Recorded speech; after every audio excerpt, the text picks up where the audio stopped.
구독, 좋아요. 자, 지금부터는 문서진 경제평론가와 함께 오늘 있은 이 한미 어떻게 보면 정상회담이라고 하지만 관세 무역 협상의 가장 큰 내용입니다. 이런 내용들을 한번 나눠보도록 하겠습니다. 평론가님 어서 오십시오. 네, 안녕하십니까. 예, 2주 만에 오셨는데, 네. 자, 2주 만에 정말 아주 큰 이슈가 오늘 터졌습니다. 네. 트럼프와 두 번째 만난 이재명 대통령. 자, 이재명이 지금 두 번째 만났는데 관세 협상이 지금 막 타결이 됐다 뭐 그런 얘기가 있지만 만약에 지금 정확한 내용이 지금 나오진 않고 있지만 그 합의 내용에 따라서 우리 기업들은 정말 큰 곤란을 겪을 수도 있는 그런 상황인 게 지금 저희가 지금 준비한 요 소식 아침에 나온 기사들을 보니까 네. 기업 체감 경기라는 게 있는데 이 기업 체감 경기가 석 달 만에 지금 좀 나빠진 그런 상황이라고 하던데요. 네. 지금 어떤 상황인 거 좀 설명 좀 부탁드리겠습니다. 아무래도 이제 최근 들어서 환율이 많이 올랐기 때문에 이렇게 예. 이야기하면 이제 우리나라 수출 기업들 많지 않아? 라고 생각하실 수도 있는데 예. 사실 환율이 올라서 이제 수출에 이득을 볼 수 있는 기업들은 우리나라에서는 좀 많이 제한적입니다. 예. 그러니까 대기업 일부를 제외하면 대체적으로 한 80%의 기업들은 환율이 오르면 상대적으로 불리하죠. 대기업들 중에서도 예를 들어 뭐 철강이라든지 아니면 화학처럼 정유 이런 회사들 같은 경우는 원료 수입비가 굉장히 많거든요. 예. 그러면 결국은 이제 수출 경쟁력은 생기지만 원료 수입을 할 때 또 비싸게 수입을 해와야 되기 때문에 예. 사실상 환율이 올라가는 거에서 이득이 없거든요. 이제 환율이 올랐을 때 이득을 볼 수 있는 건 원료 수입비는 낮은데, 그러니까 이 가격 경쟁력이 생기는, 그러니까 환율 약세로 가격 경쟁이 생길 수 있는 대표적인 업종이 이제 반도체거든요. 예. 그러니까 반도체를 제외하면 상대적으로 힘들 수밖에 없고, 또 하나는 우리나라는 또 어쨌든 또 많은 중소기업들은 대부분 다 환율 상승에 좀 부정적일 수밖에 없거든요. 그러다 예. 보니까 환율 상승으로 인해 가지고 지금 기업들 체감 경기는 지금 안 좋을 수밖에 없고, 또 하나는 아시는 것처럼 이제 또 이제 긴 추석을 또 보냈잖아요. 예. 조업 일수가 줄어들다 보니까 아무래도 이제 영업이 이제 이 매출이 또 안 나올 수밖에 없으니까 그런 부분에 대한 설문조사를 할 때 이제 뭐 우리 지금 안 좋은 것 같다라고 이제 이야기를 하는 것 같아요. 예. 자, 기업 체감 경기도 안 좋고 여러 가지로 좀 살기 힘들다라는 분들이 참 많은데 그럼에도 불구하고 코스피는 오늘도 엄청나게 올랐습니다. 오늘 코스피가 지금 제가 확인해 보니까 4,081 네. 오늘만 70.74포인트가 올랐어요. 네. 근데 어제는 폭락이지 않습니까? 네. 어제는 대폭락했다고 오늘은 또 바로 이렇게 오르는 거. 네. 이건 너무 널뛰게 하는 거 아닌가요? 이제 오늘 상승의 핵심적인 이유는 엔비디아가 이제 어제 오늘 새벽이죠. 이제 GTC라고 해서 행사가 있었어요. 엔비디아의 앞으로 이제 비전을 이제 이야기해주는 행사가 있었는데 거기서 이제 좀 긍정적인 발언을 해가지고 뉴욕 증시에서 엔비디아를 필두로 한 이제 반도체 관련 기업들이 흐름이 좋았어요.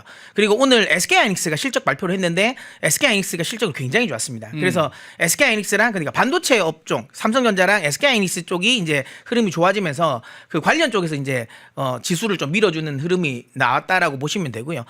제가 이제 자주 말씀드리는 부분 중에 하나가 이 주식이라는 게 경기를 100% 반영하지는 않아요. 아하, 네, 제가 경기는 일치하지 않는다. 네, 그때 말씀드린 것처럼 물론 최종적으로는 경기에 일치를 할 거예요. 근데 네. 제가 이제 개와 이게 주인과의 관계라 그랬잖아요. 우리가 개랑 산책을 하다 보면 이제 주인은 우리가 쉽게 말하면 이제 경기예요. 네. 그다음에 주식은 개라고 비유를 하면 우리가 개랑 산책을 하다 보면 그러니까 주인보다 이제 걔가 먼저 앞으로 막 나갈 때가 있잖아요. 예, 예. 그러다가도 결국은 시간 되면 이제 이렇게 주인에게 가까워지는 것처럼 주식도 그래요. 지금 현재 주식은 경기에 대한 반영보다는 글로벌 유동성에 대한 기대감. 그다음에 사실 또 우리나라 같은 경우도 워낙 또 지금 이 유동성을 많이 공급을 했잖아요. 돈을 많이 찍었잖아요. 그러다 보니까 거기에 대한 인플레이션에 대한 해지성 또 자금도 좀 들어오는 거고.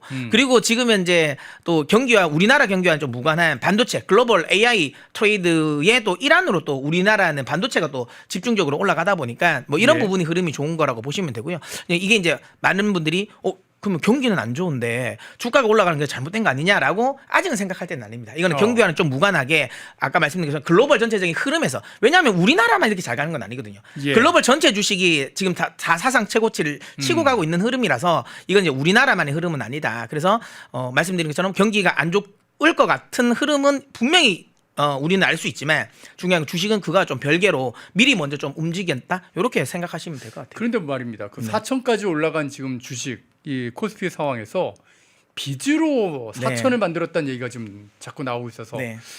빚을 무려 25조 원 뭐 그 정도쯤까지 지금 사람들이 지고 있다라는 네. 얘기가 있던데 이건 어떤 얘기인 건가요? 근데 이제 이거는 그렇게 생각하셔야 돼요. 뭐냐면 이게 빚이 많아졌다. 분명히 이제 한번 우려스러운 부분이 있습니다. 항상 예. 이제 이 코스피의 이제 고점이라든지 코스닥의 고점은 우리 흔히 말하는 B2가 많아질 때 고점이 생기는 건 맞는데요. 예. 다만 요건 어떻게 해석해야 되냐면 지수가 4천이잖아요. 예. 그러면 예를 들어 삼성전자가 4만 원일 때 사는 거랑 예를 들어 지금 10만 원에 넣었잖아요. 10만 원대 사는 거는 금액 자체가 달라요. 그러니까 전체 규모가 늘었다고 해서 그럼 빚을 내서 투자하는 사람이 많아졌냐라고 하면 그거는 아닙니다.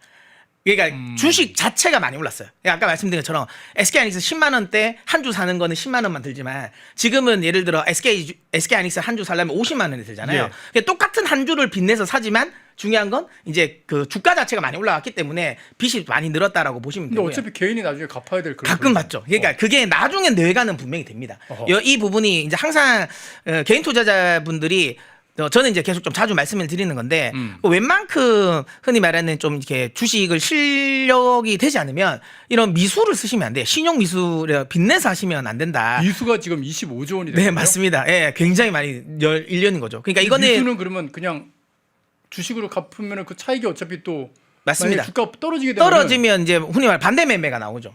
그래서 원래 이런 신용이 많이 쌓였을 때 주가가 폭락하면 그러니까 폭락이 반대 매매를 부르고 그 반대 매매가 또 폭락을 부르는 또 이제 악조건 그러니까 악순환이 악순환이 생기지 이제 않습니까? 만들어지는 경우는 있죠. 그런데 저는 개인적인 생각은 아직 그 구간은 사실은 아니긴 하거든요. 그럼에도 불구하고 확실하게 좀 주의가 필요한 구간은 맞아요. 그리고 지금 어쨌든 시장 생각은 그건 있거든요. 많은 분들이 이거 지금 삼성전자 10만 원까지 간 너무 많이 올라간 거 아니냐라고 생각할 수 있는데 물론 최근에는 외국인들이 좀 매도를 좀 합니다. 우리 시장에 대해서. 왜냐하면 특히 어제 같은 경우도 엄청나게 매도를 많이 했거든요. 예, 예. 왜냐하면 이제 한미 정상회담에 어제는 대한 폭락하더라고요. 예, 불확실성도 있고 그다음에 뭐 FMC 오늘 이제 내일 새벽이죠. 결과가 나오는 FMC 회의에 대한 또 불확실성도 있어서 일단 우리나라 시장에 대해서 일단 매도를 했는데 네. 중요한 건 지금 현재 외국인 그러니까 우리 지수를 끌어올리고 있는 주체는 외국인은 맞거든요. 예. 요 며칠 팔았다 하더라도 그러면 우리는 외국인들의 시선에서 우리 시장을 봐야 돼요.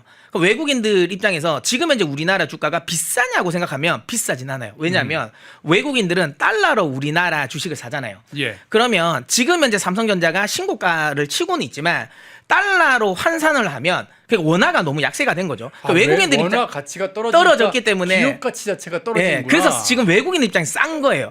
그러니까 2021년 삼성전자가 9만 5천 원 정도까지 고점 찍고 내려왔는데 예. 그때 당시 환율이 한 1,115원이었어요. 그러면 그때보다 이제 환율이 20% 이상 지금 떨어진 거예요. 그러니까 어허. 외국인들 입장에서는 그때 당시보다 삼성전자 주가가 10만 원이 올라갔음에도 불구하고 싼 거예요. 그러니까 지금 그러네요. 그러니까 아직까지는 더 살 여력이 있는 거죠. 외국인들 입장에서는. 근데 이제 상대적으로 그만큼 이제 환율이 떨어졌기 때문에 그만큼 우리나라 기업 가치가 더 떨어진 거예요. 그래서 외국인들 입장에서는 여전히 아직 싸다고 생각하기 때문에 매수를 좀 할 수 있는 여력은 좀 아직까지는 열려 있다고 보셔야죠. 예. 그런데 문제는 말입니다. 네. 이렇게 아까도 잠깐 말씀드렸지만은 확 올랐던 들어갔는데 나도 이제 이건 분위기가 좋아 하면서 들어갔는데 폭락하면 진짜 큰일이거든요. 그렇죠. 왜 그런 말씀을 드리냐면 요즘 금값이 완전히 네. 폭락을 거듭하고 있다고 하면서요. 네. 뭐 그만둔에 뭐 몇십만 원, 100만 원 한다는 그런 얘기 한 게 엊그제 같은데 지금 다시 원상태거로 좀 돌아가고 네. 있다면 이런 얘기가 들리거든요. 금값은 왜 이렇게 떨어지는 건가요? 크게 이제 한 세 가지 원인이라고 보시면 되는데요. 네네. 일단 이제 첫 번째는 너무 많이 올랐다. 그러니까 이제 이 투자자들이 모두 같은 생각은 하진 않거든요. 예. 나는 이 정도만 오르면 나는 수익 실현할 거야라는 사람들도 있단 말이죠. 그러니까 예. 그 정도에서 너무 많이 올라왔기 때문에 이거 너무 단기 과열인데 난 좀 팔아야 되겠다라고 생각하는 차익 실현 매물이 좀 많이 나왔다라고 보시면 되고요. 첫 번째. 두 번째는 불확실성 해소예요. 뭐냐면 이제 지금까지는 미중 정상회담이 개최되지 않을 거라는 우려감이 있었어요. 그러니까 왜냐하면 트럼프 대통령이 이제 서로 지금 뭐 관세 100% 한다고 하고 그다음에 그 중국 시진핑 같은 경우가 히토류 통제하겠다고 하면서 미중이 이렇게 관계가 틀어졌던 상황이었어요. 그러다 보니까 아무래도 안전자산인 금이 수요가 많이 늘어날 수밖에 없었던 거예요. 근데 최근 들어서 이제 내일이죠. 미중 정상회담 또 이제 한다고 하고 양쪽이 어쨌든 뭐 거기서 뭐 대단히 뭔가 결과물을 내놓지는 않겠지만 휴전은 할 수 있는 분위기가 나오잖아요. 그러다 보니까 그러면 약간 이제 이 그 안전자산 선호도가 좀 낮아질 수 있는 그러면서 이제 좀 차익 실현이 나오는 거고요. 그다음에 이제 수급적인 이슈 중에 하나가 인도 같은 경우가 이제 지금 이제 디왈리라고 해가지고 인도의 최고 이제 흔히 말하는 행사가 있어요. 힌두 행사인데 이때 대부분 많은 사람들이 결혼을 한다 하더라고요. 그러면서 인도가 그 결혼할 때 예물로 그 금을 많이 줍니다. 그러면서 그 디왈리 축제 기간 전에 또 인도 쪽에서 또 매수를 많이 했어요. 근데 이제 지금 현재 디왈리 축제 기간이 끝났기 때문에 그러니까 인도 쪽의 수급이 또 빠지는 것도 또 이제 금값의 하락의 또 원인이라고 좀 보시면 될 것 같아요. 그러면은 계속 빠지는 건가요? 아니면은 저는 개인적으로 계속 빠지진 않을 거라고 생각하는 이유가 예. 지금 일단은 지금 현재는 흔히 말하는 아까 말씀드린 것처럼 시장도 좀 좋고 그다음에 그 미중 정상 간의 흔히 말하는 대립 관계가 조금 이제 완화돼서 거기에 대한 흔히 말하는 안전자산 선호도가 좀 주춤할 수는 있지만 아직까지 내년 이 문제가 미중 간 패권 전쟁이 끝나진 않을 것 같거든요. 예. 여전히 제가 보기에는 리스크가 있다라고 저는 생각을 하고 그다음에 또 하나는 결국은 글로벌적인 인플레이션 장입니다. 특히 오늘 그러니까 내일 새벽이죠. FOMC 회의에서 미국은 기준금리를 인하를 할 거예요. 그렇게 되면 또 금에 대한 또 이 기대치는 높아지거든요. 그다음에 시장 유동성이 풀린다면 결국은 인플레이션 해지성 또 이제 수요도 금으로 또 들어올 수 있기 때문에 금 가격은 제 개인적인 생각에는 물론 단기적으로 조금 더 떨어질 수 있겠지만 추세적인 하락은 아직은 이르지 않을까라는 생각이 좀 드네요. 그렇군요. 여러분 잘 아셨죠? 하여튼 투자는 개인의 그 판단이기 때문에 저희가 뭐 책임져 주는 그런 상황은 아니다. 항상 경제 프로그램도 이런 얘기는 좀 하더라고요. 어쨌든 여러분의 주식이나 금 투자까지도 챙겨드리는 그런 저희 펜앤마이크 이것이 뉴스답니다. 근데 사실 오늘 제가 문서진 평론가를 모셔갖고 정말 여쭤보고 싶었던 거는 민노총의 말입니다. 네. 갑자기 새벽 배송을 폐지해야 된다. 이게 새벽 배송 때문에 근로자들이 과로사한다. 뭐 그러면서 걔네들은 노동자구나. 노동자들이 과로하고 있다. 과로사하고 있다. 그러면서 새벽 배송을 금지해달라고 민주당한테 요구했다고 합니다. 그러니까 저게 제가 펜앤마이크에서 옛날에 그 노란봉투법 통과될 때 가장 먼저 파업할 곳이 저는 쿠팡이라고 제가 말씀드렸잖아요. 그러니까 정확하게 지금 쿠팡을 겨냥을 했잖아요. 그러니까 왜냐하면 저게 겨냥을 하면 국민 생활에 가장 밀접하게 불편함을 주거든요. 근데 이제 노란봉투법 때문에 이제 저렇게 해도 사실 이제 막을 방법이 없어요. 만약에 진짜 저렇게 파업을 해버리면 어떻게 막겠습니까 이제? 그런 과정이고 중요한 건 이게 미국에서 아마존도 똑같은 일이 있었어요.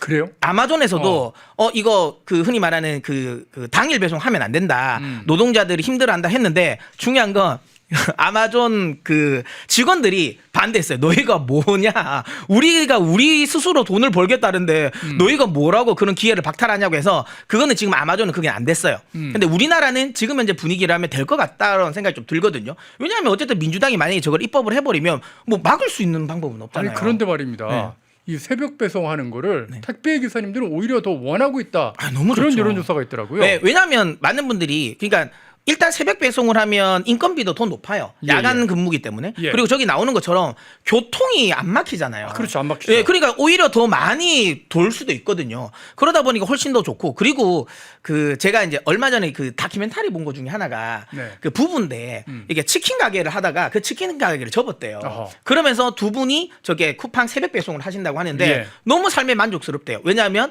치킨 가게를 하니까 애기를 못 본대요. 그러니까 애를 못 보니까 근데 지금 이제 야간 이 배송을 하니까 아침에 일어나서 애 다 이제 흔히 말하는 등교시키고 나서 그리고 낮에 주무시는 낮에 주무시고 나서 그다음에 애 흔히 말하는 이제 그 하교할 때 또 이제 마중 나올 수 있다라는 거죠. 그러면서 오히려 삶이 좋아졌다. 근데 이거는 개인들의 판단인 거예요. 나는 그런 삶이 좋다고 하면 그거를 선택할 수 있는 그걸 만들어 줘야 되는데 이걸 뭐 자기들이 뭐라고 저런 식으로 해가지고 새벽 배송 하지 말라고 하냐면 또 웃긴 건 그거잖아요. 그렇게 해서 이야기한 게 그럼 새벽 배송 안 해가지고 그러면 손해 보는 건 어떻게 해야 되냐 하니까 또 이번 민노총 그러던데요. 그거는 또 정부가 보존해줘야 된다 하던데. 뭐야? 그것도 세금으로 하라는 얘기예요? 그러니까 저도 이게 뭔 말이냐 이런 생각이 좀 들긴 한데 저 국민들이 굉장히 많이 반대를 할 거예요. 근데 저는 안타까운 건 지금 현재 국민들이 그거 싫어한다고 해서 민노총은 국민들 눈치 안 보잖아요. 밀어붙일 것 같고요. 근데 민주당은 또 민노총의 눈치를 봐요. 그럼 저거 전 통과시킬 것 같아요. 왜냐하면 노란봉투법도 우리 국민들은 과반수는 싫어했거든요. 그래서 통과시켰잖아요. 저거 만약에 새벽 배송 금지법 나오면 제가 보기에는 저거 민주당이 민주노총이 저 강하게 드라이브를 걸면 반대 못할 것 같아요. 우리 아시잖아요. 그런데 내년 지방선거 바로 있는데. 그러니까 지방선거 전에 갑자기 새벽에 이제 모든 배송이 다 멈췄어. 그거 민심 감당할 수 있을까요? 시간 끌겠죠. 지방선거 끝나고 나서. 아, 지방선거 끝나면 그때부터 멈추는 거야? 네, 끝나고 나서. 그러니까 그래서 지방선거가 우리가 승리를 해야 되는 거예요. 그러니까 민심을 딱 보여줘야 되는 거지. 아하. 만약에 여기서 예를 들어 지방선거까지 져버리면 뭐 이게 다 본인들이 다 원하는 대로 더 많이 할 수 있겠죠. 그래서 제가 보기에는 뭐 민주노총은 계속 저거 밀어붙일 겁니다. 저거 해서 만약에 그러니까 민주당이 안 받아주잖아요. 그럼 예. 파업을 할 수 있는 명분이잖아요. 근데 저게 국민 생활에 가장 피해를 많이 주고 효과는 가장 좋아요. 그러니까 국민들은 처음에는 민주노총을 욕하겠지만 결국은 저런 이게 생활에 불편함이 많아지면 결국은 합의를 봐라라고 생각할 거예요. 그걸 제가 보기에 민주노총이 너무 잘하기 때문에 저는 저게 아킬러스건을 걸은 것 같다라고 생각합니다. 어허, 그렇군요. 제가 지금 계속 그 문서진 평론가님하고 대화를 하면서 지금 한미 관세 협상 관련된 내용들을 소식을 좀 보고 있는데 멘트가 약간씩 좀 변하고 있습니다. 그러니까 트럼프 미국 대통령의 발언인데 저희 화면을 네. 좀 잡아주시면서요. 관세 협상이 타결이었다가 처음에는 그랬다가 이게 거의 타결로 좀 우리나라 보도에서 좀 수정이 되는 모양입니다. 그래서 이게 트럼프 미국 대통령이 일방적으로 지금 얘기하는 것 같은 좀 느낌도 맞습니다. 좀 있고 네. 한국 정부의 입장이 무엇인지가 아직 나오는 소식이 하나도 없습니다.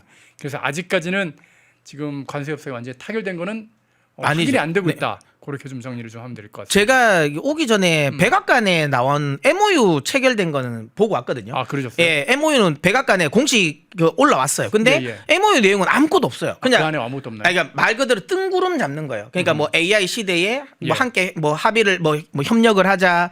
뭐 그다음에 뭐 5G 관련 시대, 6G 관련 시대에서 뭐 연구 개발 함께 하자. 그러니까 다 뜬구름 잡는 구체적인 내용이 없더라고요. 그래서 아니 이거는 뭐 아무것도 없다. 왜냐면 일본 같은 경우는 구체적으로 숫자부터 해서 어떤 사업부터 해가지고 정확하게 나왔잖아요. 예. 그게 구체적인 내용이 없길래 아무 내용이 없나라고 제가 생각했는데 또 갑자기 트럼프 대통령이 또 자기가 본인이 지금 연설하는 과정에서 합의했다고 말하는 것 같아요. 그러니까 어허. 뭔가 문서적으로 나온 건 아니고 그러니까 트럼프 대통령이 지금 즉흥적으로 뭔가 말한 것 같긴 그러니까 하거든요. 이게 AFP라고 하는 외신, 그러니까 네. 외신 통신사로부터 이제 소식이 좀 들어온 건데 이러면 트럼프 미국 대통령이 이제 자기네들 기자들, 외신 기자들 네. 모아놓고 얘기하다가 합의했다, 합의 끝났어, 네. 라고 지금 그렇게 일단 지르면서 간 건 아닌가. 맞아요. 그럴 수, 그런 저도, 생각도 예, 한번 저도 그런 해봅니다. 것 같아요. 그래서 많이 물어보면 우리 뭐 3,500억 그냥 캐시로 땡기려고 했다. 뭐 이럴 수도 있으니까. 예. 아직까지 오피셜하게 나온 게 아니니까 조금 더 좀 지켜는 봐야 되겠죠. 네. 예, 조금만 더 기다리시면서 네. 한국 정부가 과연 뭐라고 얘기하는지, 이재명이 뭐라고 떠드는지까지 확인을 하셔야지 한미 협상, 관세 협상이 타결됐는지를 아실 수가 있을 것 같습니다. 조금만 더 기다려 주시길 부탁드립니다. 자, 문서진 경제평론가와 함께 한미 관세 협상 지금 어떻게 진행되고 있는지 내용부터 해서 지금 뭐 코스피가 널뛰기를 하고 있는데 빚으로 투자하시는 분들 좀 조심하시라는 그런 말씀, 그리고 금값이 왜 이렇게 하락하고 있는지에 대한 분석 말씀까지도 들어봤습니다.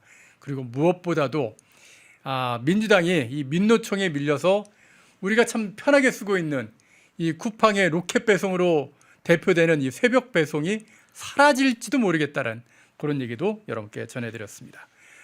여러분 아시죠? 민주당이나 민노총이 하자는 거 반대로만 하면 대한민국은 진짜 선진국 되고요. 5만 불, 6만 불 찍을 수 있습니다.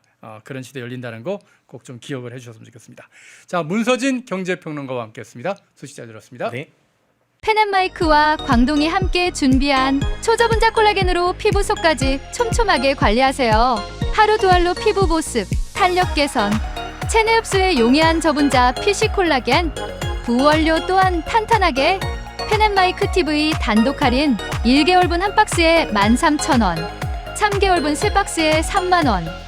펜앤마이크 구독자 전용 댓글 상단 할인 링크에서 구매 가능합니다. 전화 문의는 1661-6915, 전화 문의는 1661-6915. 독립, 성장, 역전, 펜앤경제TV 권미란입니다. 8월 25일 매일 저녁 8시 경제독립 8시 라이브 방송이 시작됩니다. 대형주 블루칩 발굴 전문가 이정호 멘토, 테마 선점 전문가 이주호 멘토, 글로벌 자산 배분 투자 전문가 문서진 멘토, 삼박자 매매 월드바겐헌트 송동현 멘토, 실전 초고수들과 함께 만들겠습니다. 여러분의 투자 라이프를 180도 바꿔줄 경제 라이브, 경제독립 8시, 매일 밤 8시에 뵙겠습니다. 펜앤마이크에서 추천하는 영상도 보고 가세요. 다른 영상도 즐기시려면 구독 버튼을 꼭 눌러주세요.